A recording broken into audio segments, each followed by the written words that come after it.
Cirque du Soleil is famously known around the world for their amazing circus shows. But what does it actually take to put this intricate production together? Well, I got a chance to go behind the scenes of Kurios. We checked out Acronet training, their costume room, and some of the massive props they have on set. Let's get into it. So this act behind me, the Acronet, it's one of the acts that was developed specifically for Kurios. Acronet is one of the most anticipated performances of Kurios. And the funny part is, it all started by accident. It began life more as a trapeze net. So it was a net that was there to catch people if trapeze fell. And with lots of work and research, they discovered that if multiple artists took tension at the same time, rather than just going 1 or 2 meters, you start to get these enormous bouncers that are full of amplitude that are sending the artists and the acrobats into spaces that we've not been able to explore in a big top before. Kurios Cabinet of Curiosities follows a 19th century inventor who is convinced there is a hidden and invisible world. As the doors unlock into a world of wonders, outlandish mechanical characters come to life. The interesting part about our stage on Kurios is that it's 14 inches lower on average than most other Cirque stages. Our creative director, Michel Laprise, when he first created the show, wanted to do this so that the audience and the performers could be more at an intimate level with each other. And we see that in the show's phenomenal set. I mean, look at how detailed these props are. This is our hand.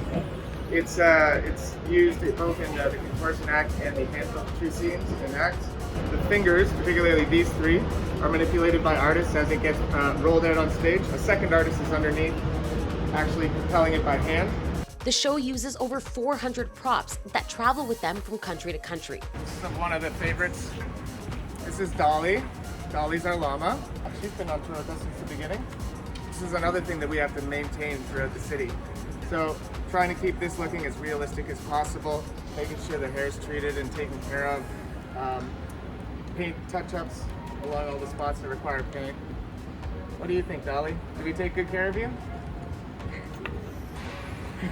Next, we headed to costumes and wardrobe, and I was blown away to find out they have around 10,000 pieces.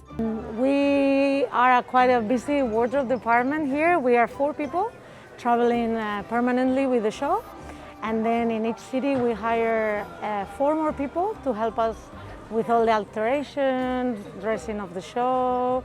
What surprised me when I arrived in the show was the size of the costumes, because these are pretty different to my experience in other shows. This is actually a costume. It belongs to the costume department, but it could be considered a prop. But it's a costume because the artist needs to go inside and actually operate it from the inside. A lot of our fabrics are include lycra in their percentage. So costumes like this one, they are very detailed, but at the same time they are very comfortable, and they allow the artist to do all the acrobatics needed. So all our costumes and fabrics are tested to make sure that they are not dangerous for the artist. From start to finish, a Cirque du Soleil show takes about 2.5 years to put together. There are around 200 people who go on tour with the production, and they bring everything with them. That includes the big top. Everything you see here travels with us. It all has to be put up, it all has to be taken down. Every single seat, every screw. When we've been somewhere, a site is always restored to what it was when we arrived on it. There's a big cleanup operation that comes behind us as well. Because all of this that you see here, we normally only have 6 days from one city to the next, so it has to be a very precise operation. Getting a behind-the-scenes tour of Cirque du Soleil Kurios was an amazing experience. I can't believe how well everything comes together. If you've seen Kurios or plan on watching the show, let us know in the comments below. Thanks for watching, and make sure to like and subscribe to our Narcity channel to see more great content.